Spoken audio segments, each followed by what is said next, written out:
पाकिस्तान में बैठे आतंकियों के आका घाटी को दहलाने की लगातार साजिशें रच रहे हैं। ऐसी एक साजिश का पर्दाफाश हुआ है। तलाशी अभियान के दौरान सुरक्षा बलों को बारामूला के रामपुर सेक्टर में 2 ठिकानों से हथियार और गोला बारूद की बड़ी खेप बरामद हुई है। बरामद हथियारों में 5 AK-47 rifle, 6 pistol, 2 UGBL grenade, 21 hand grenade, pistol के 6 गोलियां, AK-47 की 1254 गोलियां और 1 रेडियो सेट बरामद किया गया है। कश्मीर घाटी में पहली बार एक महिला IPS अधिकारी को CRPF श्रीनगर सेक्टर के महानिरीक्षक के रूप में नियुक्त किया गया है। इससे पहले बतौर DIG CRPF बिहार में नक्सलवाद के खिलाफ बेहतरीन काम कर चुकी हैं। उनके नेतृत्व में विभिन्न नक्सल विरोधी अभियान चलाए गए हैं। उपराज्यपाल मनोज सिन्हा ने श्रीनगर के हजरतबल दरगाह का दौरा किया। इस दौरान उन्होंने दरगाह में श्रद्धा सुमन अर्पित किए। साथ ही जम्मू कश्मीर में शांति, प्रगति और समृद्धि के लिए प्रार्थना की। इस दौरान उन्होंने सुविधाओं का भी जायजा लिया। साथ ही उन्होंने धर्म गुरुओं से अपील की कि वो कोविड-19 के प्रति लोगों को जागरूक करें। जम्मू संभाग के पुंछ जिले में BSF, सेना और पुलिस की संयुक्त टीम तलाशी अभियान चला रही है। ये कार्रवाई पहाड़ी क्षेत्रों के टॉप खनेतर के इलाकों में चल रही है। इलाकों में संदिग्ध गतिविधियों की सूचना मिलने पर यह अभियान शुरू किया गया। यहाँ बड़ी भारी मात्रा में गोला बारूद बरामद किया गया है। AK-47 के पाउच, गोलियां, ग्रेनेड, रेडियो सेट और आपत्तिजनक सामग्री भी बरामद की गई है।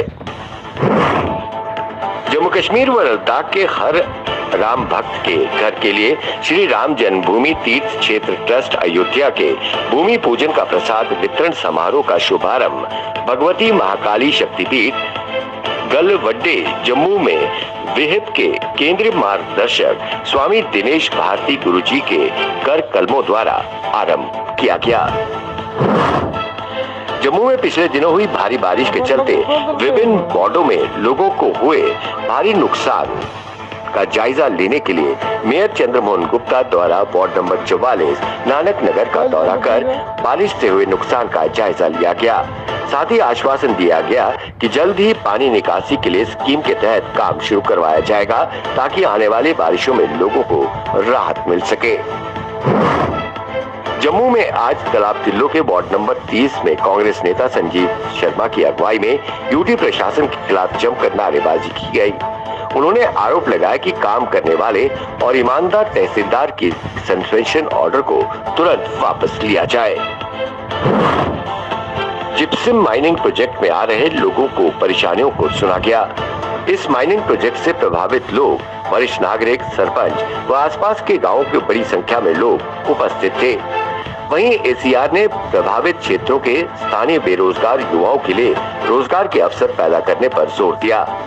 बड़ी मात्रा में इलाके में वृक्षारोपण करने का भी आह्वान किया गया। जम्मू में आज एक्साइज कमिश्नर RK शावन ने प्रेस वार्ता कर शराब के दामों में कटौती की घोषणा की। उन्होंने कहा कि कोविड-19 के दौरान 50% शराब की बिक्री पर टैक्स लगाया गया, वो तुरंत प्रभाव से वापस लिया गया है। अब यूटी जम्मू कश्मीर में शराब की बिक्री कोविड-19 के पहले जैसी होगी।